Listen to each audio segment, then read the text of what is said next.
Will you put your hands down? Put your hand up, play!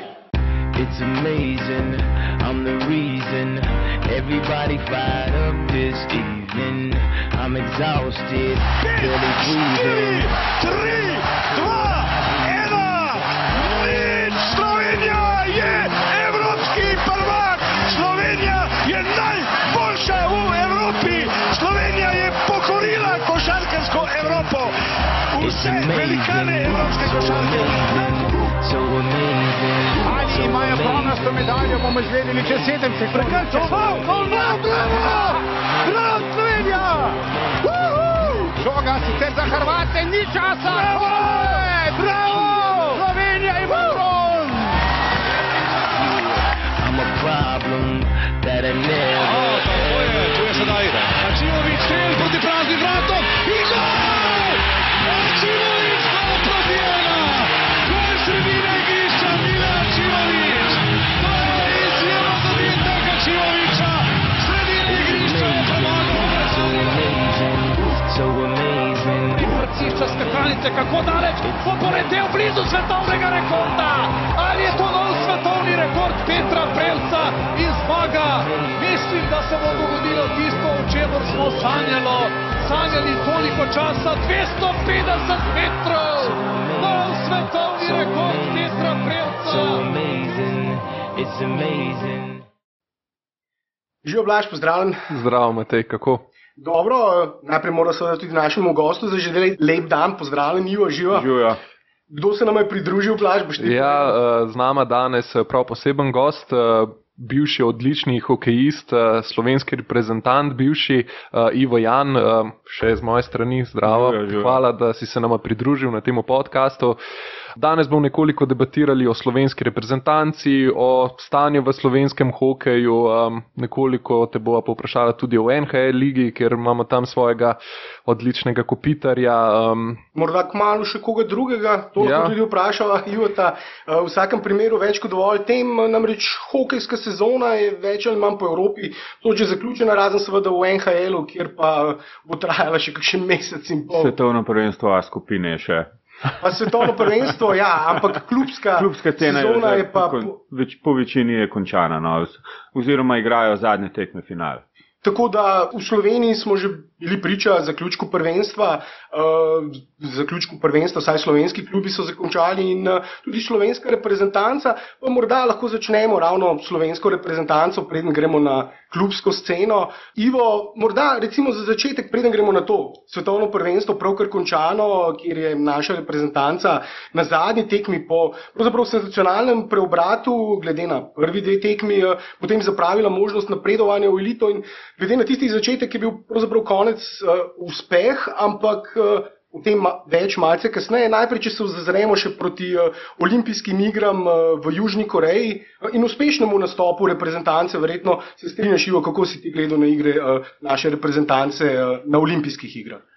No, definitivno olimpijske igre je popolnoma drugačna zgodba kot svetovno prvenstvo. To je treba povedati, olimpijske igre se odigrajo med za sezono, tako da so fantje vsi v popolnem pogonu v svojih klubih, bolje, bom rekel, psihično in fizično pripravljeni na ta turnir. Vsi se zavedajo, da je to turnir, kjer nihče ne izpade, tako da tega pritiska o izpadu nimaš, oziroma v B skupini za napredovanje.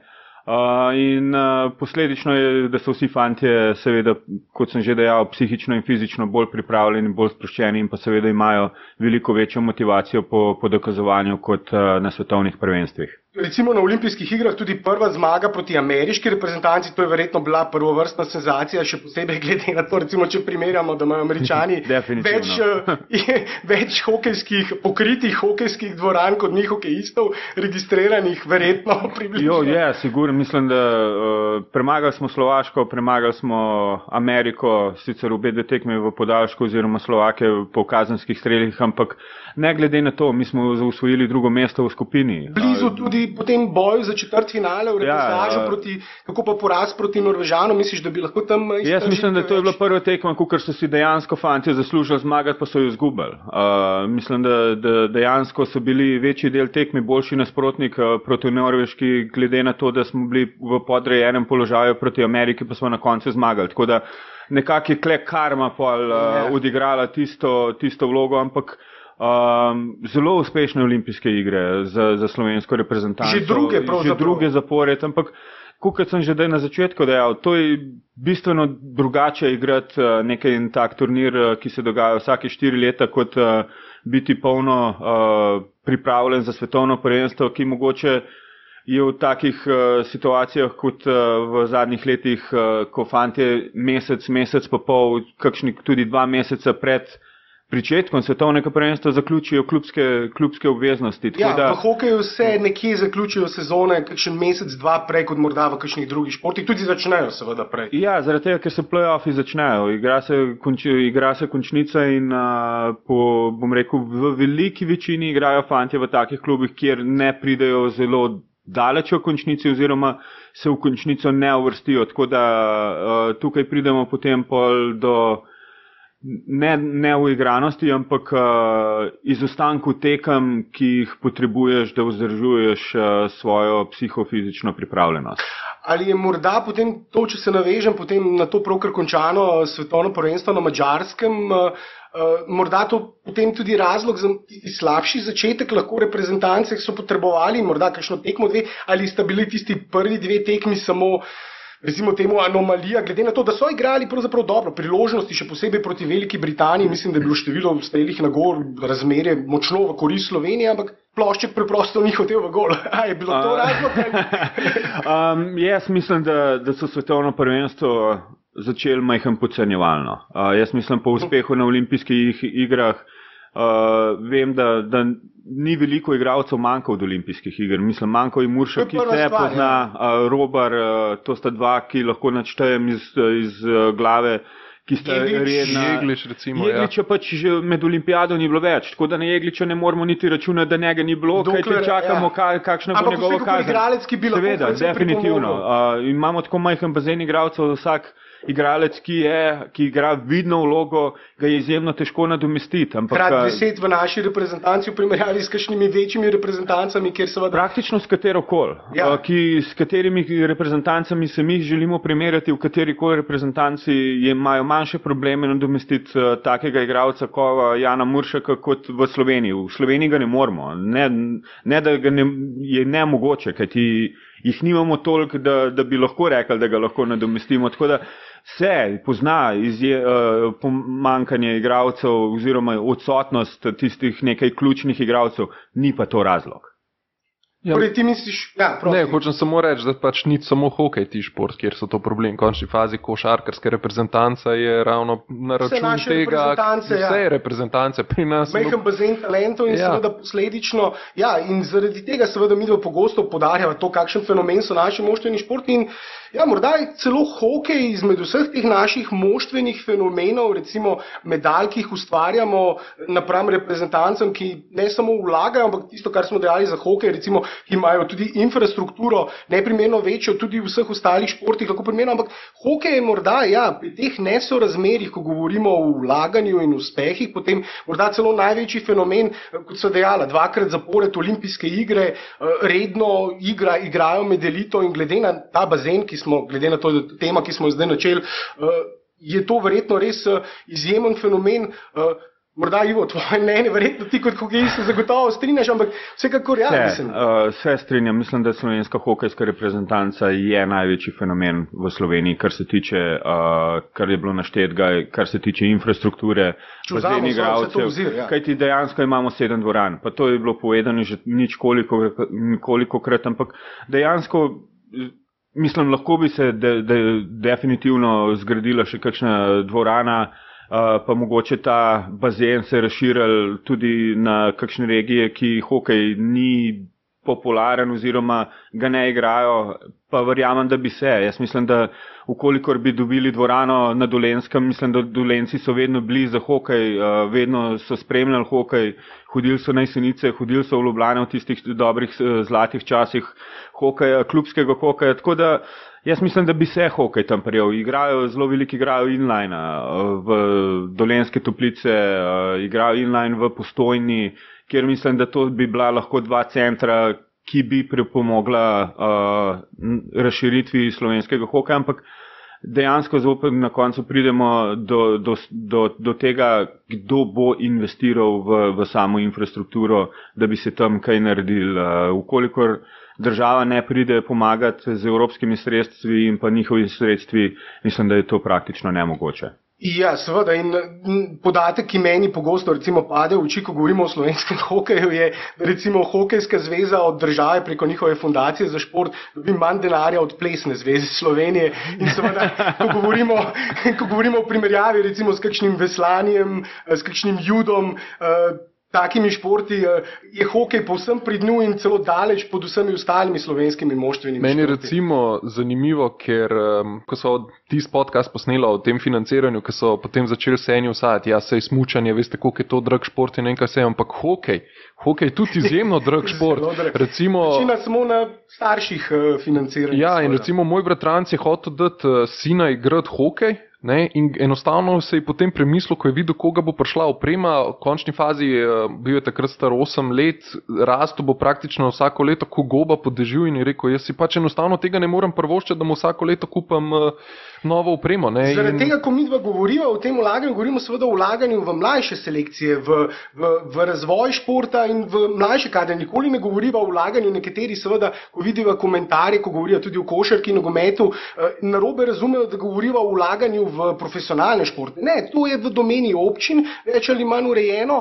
Pri nas midva govoriva o vlaganju države v mlajše selekcije, v razvoj športa in tukaj preprosto so ta nesorazmerja res taka, da ja, ko govorimo o hokeju, je to največji fenomen, ampak da se še malo dotaknemo svetovnega prvenstva, ker ti si povedal, Ivo, da morda tiste prve 2 tekmi nista bili razlog, sedaj smo povedali, seveda, glede to, kakšni uspehi so, ampak na tistih prvih 2 tekmah je morda šlo glede na uspehe na olimpijskih igrah, morda za rahlo podcenjevanje. Torej ti potem misliš, da je končen izid tega svetovnega prvenstva neuspeh? Ja, neuspeh. Mislim, govorimo o zlati generaciji slovenskega hokeja. Vsi zelo veliko poudarjajo na to, da je to najboljša generacija, ki je bila v slovenskem hokeju. 2-krat so se uvrstili na olimpijske igre in zlasti po uspehu, ki smo ga dosegli na olimpijskih igrah in pa seveda iger, ki smo jih kazali. Tukaj najbolj bode oči sprememba v sami igri, kako smo igrali na olimpijadi proti boljšim nasprotnikom kot na temu svetovnem prvenstvu, ko smo igrali proti slabšim nasprotnikom. Velika Britanija, nihče od njih, bom rekel, hokejskih zanesenjakov oziroma kakšnih strokovnjakov, nihče ni računal, da bi bila Velika Britanija v boju za prve 2 mesta. Na koncu so osvojili prvo mesto v skupini in gladko se uvrstili v skupino A. Tako da že samo razmišljanje mislim, da ko se je odšlo na svetovno prvenstvo, da super, prve 2 tekmi so nekoliko lažji nasprotniki, malo še lahko delamo na uigravanju. Na koncu je izkazali, da sta bila to za slovensko reprezentanco najtežja nasprotnika, ker tudi obe 2 tekmi smo izgubili. Ne samo za slovensko reprezentanco, Velika Britanija, morda ravno ko govorimo o vlaganju, če se tudi malo navežemo še, jaz sem recimo bral, oni so v zadnjih letih predvsej povišali, pripeljali mnoge Kanačane, te njihove Britance seveda, ampak tudi oni predvsej bolj vlagajo in že spet, ko govorimo o tej infrastrukturi, je seveda v Veliki Britaniji to v primerjavi z nami znanstvena fantastika, tako da morda je tudi rezultat tega dela posledica. Ja, normalno. Mislim, da Cardiff pa še Nottingham, mislim, da sta se uvrstila v zaključne boje v Champions League, hokejski najboljši evropski ligi, mednarodni hokejski ligi. Champions League se reče, Liga prvakov v hokeju na ledu in mislim, da je bil celo Cardiff ali Nottingham, da so bili prvi v svoji skupini, imeli so Zürich, pa mislim, da še 2 zelo renomirana moštvi v svoji skupini, tako da se mi zdi, da že tukaj z tega vidika bi mogli videti, da nekaj da imajo napredek oziroma da se nekaj dela. Normalno, hokej je drag šport, Anglija si to veliko lažje privošči, tako da mislim, da oni so naredili velik korak naprej. Kljub temu, da imajo veliko tujcev v svoji ligi, ampak še zmeraj, nima jih mogoče 15, koliko se jih imelo v preteklosti, imajo jih 8. In v teh 8 mogoče se 4 domačini lahko od njih nekaj naučijo. Bolj problem je v to, kakšnega tujca ti pripeleš v ekipo. Če ti pripeleš kakovostnega tujca, pa tudi, če bo veliko igralnega časa, mu se bojo mladi lahko od njega nekaj naučili. In mogoče je tukaj tudi že bil narejen velik problem v slovenskem hokeju, ko so bili tujci, so bili pripeljani zgolj zaradi tega, da so zapolnili mesta, ne zaradi tega, da bi delali razliko v klubih. Ja, to si se odlično navezal na to temo. Ravno sedaj, če pogledamo morda še slovensko ligo, čeprav, kot si sam dejal, potem gledaš ti na ta rezultat sedaj, ki ga je reprezentanca naredila na Madžarskem, na neuspeh. Torej, zlata generacija, tudi brez vseh teh manjkajočih, to na tem svetovnem prvenstvu ni... Ne, zame to ni izgovor, da smo pogrešali 2 ali 3 igralce. Če bi morali imeti dovolj, da bi... Še zmeraj mislim, da smo imeli več kot dovolj dobrih, kvalitetnih igralcev, ki bi mogli B skupino osvojiti oziroma osvojiti enega od prvih 2 mest. Tako da Klej zato ni upravičila, da jih je nekaj manjkalo. Jaz, bom rekel, sem bil najbolj razočaran glede na to z samim pristopom. Pa ne govorim, da se niso fantje trudili, tudi na prvih 2 tekmah, ampak kako se včasih trudiš, je bolj problem. Včasih je manj več in tukaj sem pogrešal izkušenost teh naših najboljših igralcev, ki so stari 30+, da niso znali stopiti napak takrat, ki je bilo treba in da so naredili tisto razliko, ki bi jo mogli narediti. Igralcev, ki so bili v reprezentanci? Ki so bili v reprezentanci.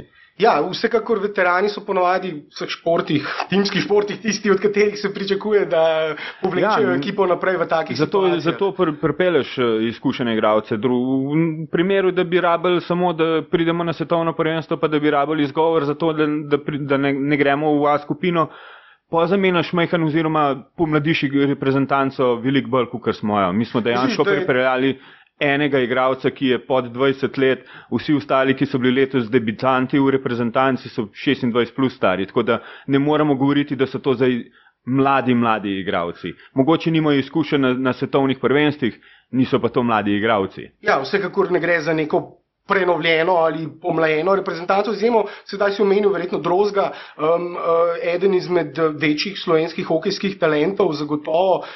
On je bil izbran na naboru, po moje ga bodo poklicali na rookie camp. To je kamp novincev Pittsburgha, kjer ga bodo ocenjevali in na podlagi tega se pa oni odločijo, ali je pripravljen za NHL, ali je pripravljen za AHL.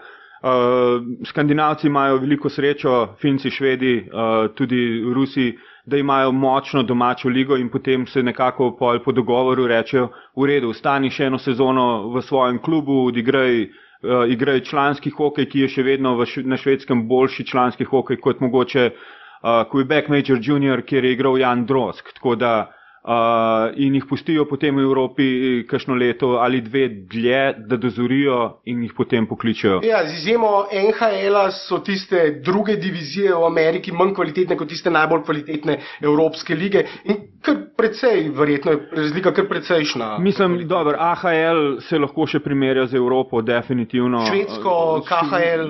KHL ne več, ampak Švedsko mogoče še, ampak bolj jih dajo v AHL te mlade zaradi tega, da se nekako navadijo bolj na severnoameriški stil hokeja. Je malce drugačen. Drugačen, bolj fizičen, manjša ledena površina. Na podlagi tega so sistemi malce drugačni kot v Evropi. Tako da to se opaža recimo po temu, ko nekateri zelo dobri igralci iz AHL oziroma tudi nekateri iz NHL pridejo v Evropo, pa v Evropi ne morejo igrati.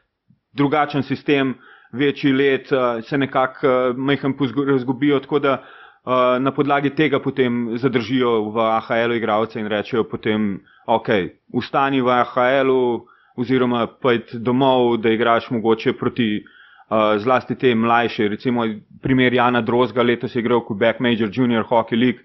Če bi imel varianto, da bi igral mogoče na Švedskem v svojem klubu, tudi če bi igral Allsvenskan oziroma če bi igral SHL, švedsko hokejsko ligo, njihovo najboljšo, mislim, da bi imel več od tega, kot če igraš junior ligo. Ja, verjetno tudi, itak, če igraš proti odraslim igralcem, je povsem drugače, kot če igraš fizika, je povsem drugačna. Razmišljanje v igri je drugačno. To je, mislim, da sama fizika, če primerjaš enega 18-letnika, ki je poln energije, oziroma 34-letnika, kukar mogoče gre proti koncu svoje kariere. Samo kot ta 18-letnik trešči za 34-letnikov. To ti pravim, da ni toliko fizika, kot ni samo razmišljanje v igri. Daj iti, daj ne se izpostavlja, daj se lahko izpostaviš. Mislim, to so stvari, ki jih veliko lažje ti v članskem hokeju hitreje priješ do tega, kot mogoče v junior ligi. No. Ne, sam smeji se mi ful ob temu, zaradi tega, ker pač mi itak košarka je tisti primarni šport, ne, pa nogomet, no, ampak ne morem se pomagati, da ne bi pomislil na to pač Luka Dončića, ne, kako pač 18-letnik igra proti tem izkušenim igralcem v Evropi, medtem ko na drugi strani Atlantika z tiste draft eksperte, nekatere to nič ne pomeni. To je lahko čez vse športe. Kopitar je bil podobno dominant, ravno na Švedskem, recimo, ko je igral kot 18, mislim, da že 17 leti je igral v članski ekipi. In, kar je podobno fenomenalno. Anžeta so poklicali takrat, mislim, to ne bom zdaj govoril, nisem iz prve roke to slišal, ampak so ga poklicali, da ga, kot sem prej rekel, da, na rookie camp, da ga vidijo, kje je, kako je, kaj bi bilo za njega najboljše. In enostavno je bil toliko dominanten, da niso računali tisto od prvo sezono, niti niso računali, da bi on NHL igral, ampak enostavno jim ni dal šanse, da bi ga mogoče kam drgam. In na podlagi tega je pa on ostal v tem in si naredil kariero tako, kar se je. Tako da, ampak moramo vedeti, Anže je popolnoma drugačen igralec kot mogoče za Jan Drozg. Tukaj sta dva različna tipa igralca, tudi Anže je veliko višji bil pri teh letih. Tako da, Ivo, pa če sedaj naredimo ta prehod malce na Alpsko ligo, kjer seveda igrata oba naša najboljša kluba, kjer si tudi ti uspešno igral z Štercingom oziroma Vipitenom v pretekli italijanski klubom z avstrijsko mentaliteto na italijanski strani. Zato seveda odlično poznaš tudi Alpsko ligo, razmere v tej Alpski ligi. Kako ocenjuješ kvaliteto hokeja v tej ligi, tudi morda nastope slovenskih klubov?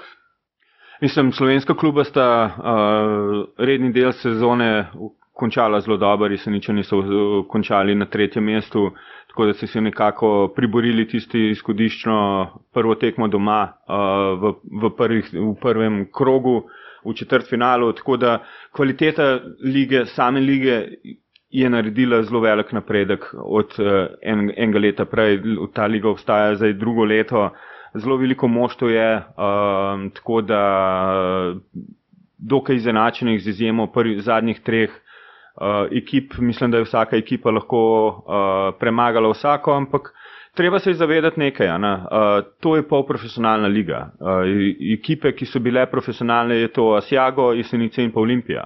Vsi ostali italijanski klubi, tudi avstrijski klubi, domačini hodijo v službo dopoldan in se trenira zvečer. To, mislim, je treba poudariti, da je tukaj je razlika, tako da kvalitetna razlika med Eblom pa Alpsko ligo je ogromna. Kjer so seveda profesionalci. Kjer so profesionalci, tako da, ampak mislim za mlajše, tako kot so Jeseničani letos naredili, ko imajo, mislim, da je 10 ali 11 igralcev iz ekipe U20, ki so igrali mislim, ne vsi naenkrat, mogoče so se malce menjavali, ampak velika večina je konstantno igrala. V Alpski ligi mislim, da so naredili velik korak naprej, kar se tega tiče, tako da za mlajše igralce mislim, da je ta Alpska liga dobrodošla. Treba se pa nekaj tudi zavedati, da jih Italijani črpajo 11 reprezentantov, ki smo jih gledali na Madžarskem, ravno iz te Alpske lige, pa mislim, da se noben ne pritožuje, da ne igrajo Ebla. Ja, vsekakor Italijani na tem svetovnem prvenstvu so prikazali kvaliteten hokej in seveda tudi nas potem na koncu premagali v tem boju za potencialni napredek oziroma povratek med elito. Ampak to sem te želel vprašati, ko si omenil ta profesionalni status Alpske lige in pristop Jesenic z mladimi, ki so igrali z mladimi igralci in dalje. Zdaj, ta Alpska liga lahko odlično funkcionira kot neka razvojna liga za mlade slovenske igralce, na tem nivoju je odlična, ampak verjetno potem za tisti stik, da bi imel slovenski klubski hokej stik z bolj kvalitetnim hokejem, bi pa verjetno potrebovali seveda EBA ligo na eni strani, na drugi strani verjetno na tak način. Jaz mislim, da je Alpska liga dobrodošla za slovenski hokej. Enostavno moramo reči Bobu Bob, EBA si ne moramo privoščiti. Mislim, da je na najhujši način so občutili na Jesenicah in v Ljubljani, kako je, če ustrajaš v Eblu in greš preko svojih možnosti. Enostavno moramo vedeti, najslabše avstrijsko moštvo oziroma najcenejše avstrijsko moštvo je ekipa Graca, kjer sem bil eno sezono prej, je imela proračuna 3 milijone 300. Ali v Sloveniji lahko naberemo toliko denarja, da smo lahko konkurenčni? Še za nogometni največji klub. Morda največji nogometni klub. Maribor, mislim, da ima Olimpija ima okoli 3 milijone. Okoli 3 milijone, Maribor bistveno več, ampak vsi ostali klubi pa mislim, košarka, rokomet. No, rokomet se mislim, da nima zagotovo nima večjega proračuna. Tako da, ja, ko govorimo o tem, in to je seveda tisti prag, ko govorimo lahko na celotno našo moštveno sceno razširimo, ja, igranje v tako dragi ligi si verjetno ne moremo privoščiti, brez seveda konkretnih sponzorjev oziroma drugačnega pristopa tudi že spet države in na vseh inštancah. Mislim, treba se zavedati, mi imamo toliko kvalitetnih igralcev, da v bistvu ne bi rabili 3 milijone, da bi lahko Alpsko ligo, da bi lahko EBA ligo igrali. Kolikor imaš jedro, bazo domačih igralcev, dobrih igralcev, mislim, da eno ekipo v Sloveniji bi lahko naredili iz zgolj slovenskih hokejskih ali reprezentantov ali tistih, ki trkajo na vrata reprezentance, da bi lahko dobili priložnost, da bi naredili korak več. Ne moramo si pa privoščiti Olimpije in Jesenic v Ligi EBA. Bolj problem je v tem, da če boš dal Olimpijo v Jesenice, bo Jeseničan rekel užaljeni, ne grem tja zaradi tega, ker je to Ljubljana oziroma obratno. Tako da mislim, da kaj bi lahko naredili neutralni klub, ki bi v bistvu črpal igralce iz Jesenic in iz Olimpije in potem na podlagi igral pod okriljem, ne vem, hokejske zveze v Ligi EBA. Ampak dejansko, če nimaš milijona evrov, si EBA lige ne moreš privoščiti, kljub temu, da imaš same svoje domače igralce.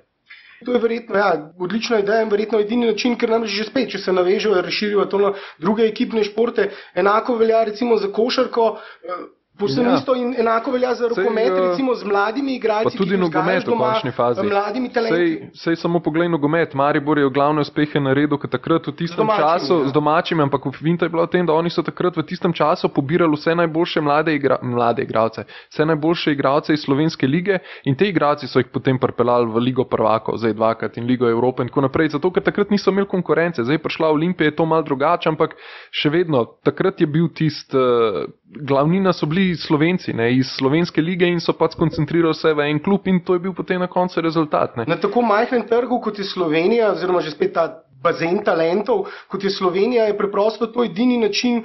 Sej vidimo, se ni to samo Slovenija, recimo, če gledamo tudi v drugih državah, manjših državah po Evropi, recimo Latvija in Litva. Latvija za hokej recimo in Litva za košarko, kjer seveda vlagajo načrtno, zgradijo en res zelo kvaliteten klub, v katerega vlagajo. Že spet, Latvija in Litva, imamo Žalgiris primer v košarki in v Latviji je tisti njihov klub, ki igra v KHL-u. In odlična primera in to je recimo to so primeri, po katerih bi se seveda Slovenija morala zgledovati, oziroma bolje povedano, to so primeri, ki jih je Slovenija že ustvarila v 90-ih z hokejsko Olimpijo ali pa košarkarsko Olimpijo, ki sta recimo takrat združevali ogromno mladih igralcev, talentov, mladih igralcev, doma vzgojenih igralcev in tako držali stik z tistim najvišjim nivojem, čeprav seveda v hokeju prišlo do precej večjih sprememb v teh klubskih formatih, mednarodnih, takrat sploh EBA liga sploh še ni obstajala, ampak je bil pa zaradi tega državno prvenstvo zelo kvalitetno, neprimerno bolj kvalitetno kot seveda zdaj, ko pa smo ravno prej gledali situacijo v državnem prvenstvu, se pa lahko tudi morda zaključimo našo debato, potem nakazal si nekaj odličnih rešitev, ampak morda Jaz mislim, da v slovenskih klubih največji problem je to, da da je stroka strošek. Ni to zdaj, da ti najameš trenerja zaradi tega, da boš ti imel odlično hokejsko šolo, ampak dejansko klubi delajo večinoma samo s tistimi igralci oziroma otroci, ki so mogoče malce bolj talentirani oziroma kažejo oziroma imajo več treningov, privatnih treningov in potem je trenerju veliko lažje delati. Nihče nima toliko energije, da bi se posvetil dejansko vsem, ki so na ledu.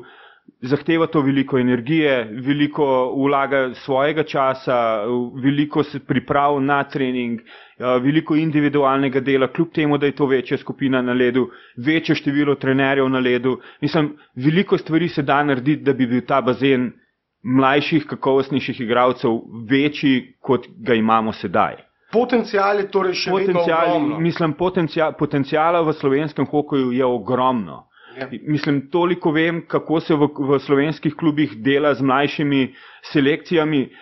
Enostavno je tako, da tisti, ki so na vodilnih pozicijah v svojih klubih, ki mogoče tudi prihajajo iz hokeja oziroma so bivši igralci, izjemoma pustil bom Jesenice zaradi tega, ker so postavili sistem, ki ga deluje od mlajših kategorij do članskega hokeja, vsi nekako isto delajo.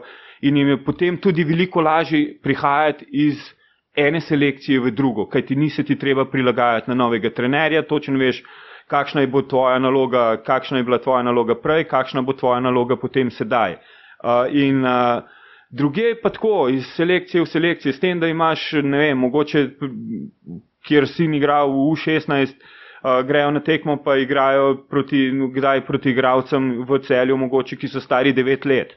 Ja. Ne more napredovati, ne tiskaj 9 let star, ne te, ki so mogoče 15 let stari. Dokaj šle poškodbe. Tako da, mislim, nihče noče slišati, da je treba delati na bazenu. Vsi govorijo, imamo igralcev, imamo talentov, ampak dejansko se ne posvetijo vsem otrokom, ko pridejo v klub. In takoj selekcionirajo že v selekcijah U8, U10, dobra ekipa, slaba ekipa, te so dobri, te bojo skupaj igrali, te so malo slabši, bojo skupaj igrali. In tisti, ki je slabši zdaj, pa če mu ne boš dal priložnost, da bo mogoče igral z majhnim boljšmu, da se bo od njega nekaj naučil, pa čez en let nehal. Pa ne samo to, pa sej ni nujno, mogoče zdaj recimo po 8-9 letih ne kaže nekega talenta, čez 4 leta pa imaš lahko novega Kopitarja. Mislim, mogoče to malo ekstremen primer, ampak se lahko razvije. Sej, mislim, moja osebna težava s tem je, da enostavno vozijo otroke v hokejsko šolo pri 3 letih. Ko nekdo pripelje svojega otroka v hokejsko šolo, ki je star 9 let, mu rečejo, je že malo star. Ja. V mojih časih, pa ni z našimi časi nič bilo narobe, mi smo začeli z 8 leti. Jaz sem z 8 leti v prvem razredu sem prišel v hokejsko šolo. Ja. Da ne govorim primer Petra Rožiča, ki je pri 14 začel. Pa je prišel do reprezentance, tako da mentalno so pol fantje bolj zreli in jih veliko lažje nekaj naučiti in veliko lažje se z njimi nekaj zmeniti, kot pa s 3-4 letnikom. S tem, da bodo potem vpliv staršev, ki plačujejo vsako mesec določeno število evrov za to, da otrok lahko tam trenira in na podlagi tega reče, ja, moj sin že 3 leta trenira, zdaj pa mora igrati. In to je problem, pa ni samo v Sloveniji problem je to nasplošno. Pogovarjam se veliko s skandinavskimi trenerji, tudi s trenerji, ki sem jih srečeval zdaj v Kanadi, iz Kanade, tudi v Avstriji. Problem je v tem, da ker starši toliko financirajo vse, želijo imeti besedo. Ja. Kar je normalno. Ja, če ti za nekaj plačaš, potem za to nekaj hočeš od tega imeti. In na podlagi tega lahko rečem, da klube dejansko vodijo starši. Noben starš se ne bo oziral na drugega otroka, ki ni njegov. Ja. Njega briga samo njegov otrok. In potem imaš 20 individualistov v ekipi, ki ne poslušajo trenerja, ampak se obračajo na tribuno, kaj bo njegov oče mogoče rekel. Kljub temu, da njegov oče ni nikoli v življenju na drsalkah stal, ampak on plačuje in misli, da najbolj ve. Potem smo spet, lahko se vrnemo nazaj na trenerje. Najboljši trenerji bi mogli biti v hokejski šoli in tam do 10. leta. Kajti, če boš ti takrat pravilno naučil, bo veliko lažje trenerju pri 14 letih delati z otrokom, ki vse osnove zna in ga ti spilaš potem za sistem. Nihče ne spoštuje trenerjev hokejske šole v Sloveniji, ki bi morali pa biti verjetno biti najboljši. Jaz osebno sem imel 2 najboljša trenerja, ki sem začel. To sta bila Viki Tišlerjev pa Janez Mlakar. Viki Tišler je bil pri hokejski šoli, ki nas je res dobesedno pravilno naučil drsati vse. In potem je bil Janez Mlakar, ki je bil praktično nas oče. On je vedel od mene, kaj se z mano dogaja v šoli, veliko več kot pa moj oče. Ker mi je bilo veliko lažje njemu zaupati. Kljub temu, da sta bila ena najboljših prijateljev. Ni povedal s mojemu očetu, kaj se dogaja. In tega manjka. Jaz mislim, da je zelo premalo komunikacije med otroci in trenerji. Nihče se z njimi ne pogovarja. Vsi pridejo, bom rekel, tudi kot trenerji, pridejo v dvorano zato, da trening naredijo in grejo. Ja, da pridejo v službo, svojo dela in potem zapusti. Nihče nikogar nič ne zanima, ali ima otrok probleme v šoli, ali ima otrok, ne vem, slab dan, pa se mogoče s kakšnim skregal in na podlagi tega ni mentalno pripravljen. In nikogar nič ne zanima. Profesionaliziramo otroke pri 12 letih. Ko se začne igra za državno prvenstvo pri U12, so praktično oni profesionalci. Trenirajo na ledu, bom rekel, še enkrat več kot mogoče v bolj razvitih hokejskih državah v Skandinaviji, nimajo pa kvalitetnih treningov. Imajo treninge, zato da imajo treninge, ni pa nobenega bistva na treningih. In mislim, zamujamo od začetka in potem je majhen kasneje to zelo težko. Predvsem v vseh športih verjetno pogrešamo, oziroma ne pogrešamo. Uspešni so tam, kjer imajo te uspešne akademije. To si je odlično orisal, Ivo, to zagotovo lahko pri nas še predvsej maksimiziramo povečamo ta potencial, bolje izkoristimo ta potencial, ampak glede na vse uspehe, ki so pa že, kljub vsem tem težavam, da ne bomo na koncu preveč negativno izpadli, talente, ki jih premoremo in hokej, ki ga lahko gledamo konec koncev, ki ga igra naša reprezentanca, je zelo gledljiv, zabaven, tudi za tiste, ki morda ne poznamo tako dobro hokeja. Vsekakor, upajmo, da bo tudi počasi, da se bo začela publika vračati na dvorano, to je tudi tisto, kar je zelo pomembno, ampak pri nas je pa seveda že spet vse povezano s tem, da publika je razvajena v vseh športih in želijo gledati kvalitetne nasprotnike in seveda ko se vrnemo, mislim, publika želi gledati samo zmago svoje ekipe. Ne želijo gledati dobrega hokeja, mogoče pa kljub temu, da ekipa zgubi. To se treba zavedati. Misliš, da ne glede na nasprot, ker recimo največji obisk slovenskega hokeja je derbi Jesenice Olimpija. A je tako? Mislim, da je to znano. Ampak je kvaliteten hokej. Rivalstvo. To je rivalstvo. Ne moramo reči, da je najbolj kvaliteten, kajti Jeseničani so igrali proti Ritnu polfinale. Mislim, da je Ritan veliko bolj kvalitetna ekipa kot mogoče Olimpija, ampak je bilo na tribunah mogoče 1000 gledalcev, ko pridejo Olimpija Jesenice, jih je 2000. Se pravi, želijo videti rivalstvo in želijo videti zmago svoje ekipe. Vkolikor ekipa ni konkurenčna, da ni nekonkurenčna, mislim, nima tistega dominantnega staža v svoji ligi, da bodo, oni grejo zmagati, ljudje ne bodo prišli gledati tekme zgolj samo, da bo videl tekmo, ampak bo prišel gledati tekmo, kjer ve, da bo njegova ekipa zmagala. In to je problem. Mi imamo veliko entuzijastov, športnih entuzijastov, ki hodijo gledati zgolj ekipe, ki so uspešne. Nihče ne hodi gledati večinoma. Reprezentance so, ki igrajo reprezentanca, bom rekel, nogometna reprezentanca, prijateljsko tekmo, zadnja tekma, ki se je poslal ta Cesar, je bilo na stadionu v Stožičah 5000 ljudi. 4000 ljudi. Se pravi, oni so, kaj je bilo prej, izgubili so v Avstriji, če se ne motim, in na podlagi tega, ker reprezentanca ni bila uspešna eno tekmo ali 2 tekme prej, slabši obisk. Ko je pa recimo Chelsea igral v Ljubljani, je bil pa stadion premalo vstopnic za vse. Tukaj so prišli vsi Chelsea gledati, ne Olimpijo.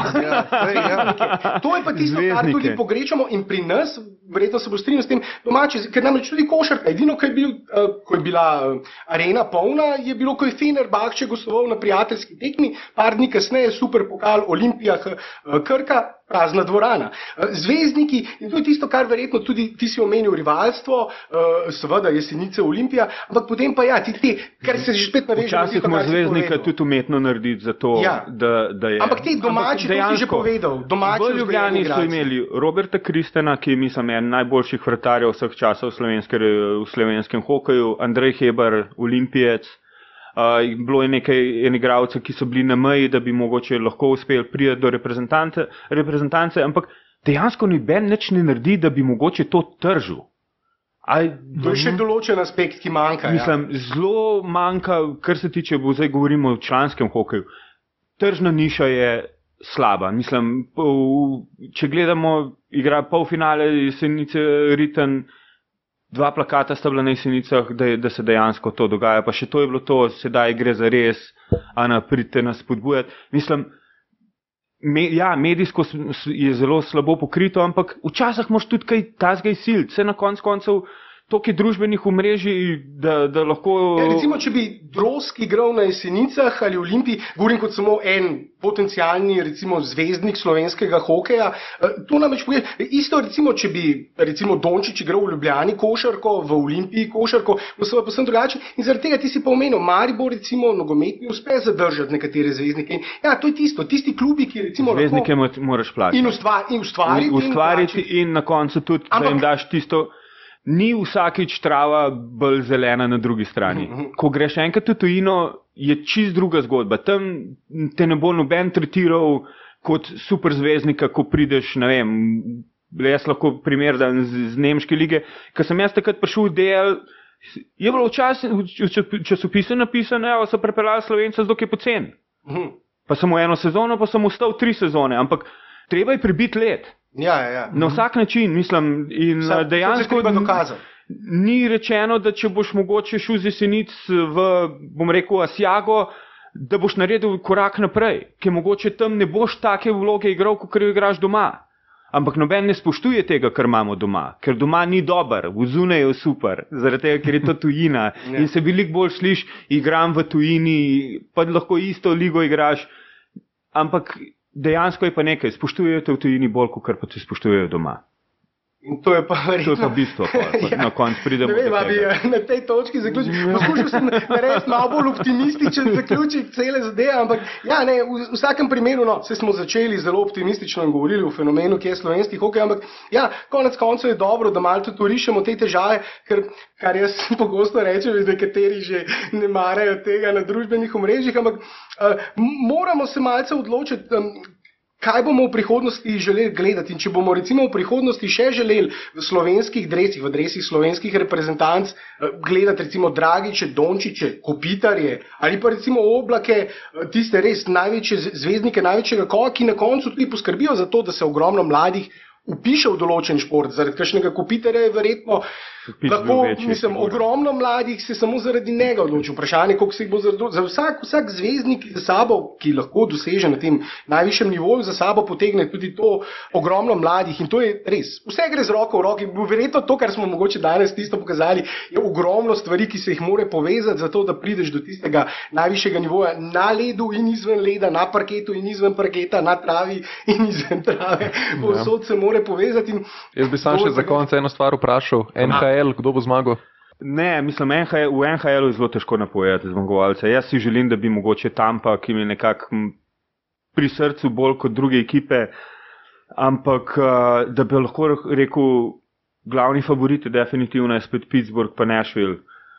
Dve ekipe, ki mislim, da kotirata zelo visoko. Zna se zgodi, da bo isti finale kot pa lansko leto, ampak to je tudi tako nehvaležno, da enostavno res vsaka ekipa lahko vsakega premaga. Mislim, da lahko primeri Vegas proti San Joseju, prva tekma 7-0 za Vegas, druga tekma, second overtime je zmagal San Jose, tako da iz tekme v tekmo dejansko ne veš, kdo bi lahko zmagal. Najbolj izenačena izmed profesionalnih lig, verjetno v Združenih državah, nedvomno, če primerjamo NBA, NHL, MLB, je NHL zagotovo najbolj izenačena liga. Sej Američani zelo radi povejo, da je Stanleyov pokal najtežja trofeja za osvojitev, da jo osvojiš. to tudi drugi športniki pravijo, ne samo hokejisti, da smo si na jasnem. Tako da, ampak, ja, zelo, zelo nehvaležno. Jaz po eni strani, kot sem rekel, želim si, da bi zmagala Tampa, ampak po drugi strani, kljub temu, da Nashville mi ni najbolj prisrčen, mislim, da imajo kolikor toliko najbolj kakovostno ekipo in pa seveda izkušene te glavne igralce, ki so bili že lanskrat v finalu in vejo, kaj je potrebno do končnega uspeha. No, kaj jaz osebno navijam za Vegas, zdaj, če pač so že ruki v narekovajih v ligi, pač bi bilo to bi bila sanjska pravljica. Dejansko pobrali so recimo temu odpadnike v narekovajih in potem prideš... marketinška pravljica. Ja, itak. In potem prideš do finala, zmagaš, mislim, kaj lepšega. Ja, ampak se tudi vprašaš, veš, mislim, kaj je za najbolj za NHL kot ligo, a veš, je to, da če v prvi sezoni seveda tam osvojijo, bo to še tako večji boom in Vegas je že tako veliko in bogato mesto in bo še toliko bolj in potem se seveda vprašaš, je pa zelo spodbudno pa za ligo, zaradi tega, ker vidijo mogoče v drugih mestih, v Seattlu naj bi se preselila ena od ekip v Seattle. Seattle je eno izmed mest, ki nima ekipe sploh. Nima ekipe in bi radi razširili NHL in na podlagi tega, če Vegas tako dobro gre, zakaj ne bi šlo mogoče še kakšnemu drugemu, a ne? In kaj pa morda samo za konec, čisto zadnje vprašanje, nekaj se je govorilo, recimo se govori že leta, ko porajajo se te ideje, da bi se NHL razširila tudi v Evropo, da bi v Evropi ustvarili neko divizijo. Misliš, da je sploh potencial, da bi verjetno je nekaj mest v Evropi, ki bi lahko imelo recimo neko svojo evropsko divizijo? Jaz mislim, da če se bi šli to po NHL moštvu v Evropi, več NHL moštv, zelo težko.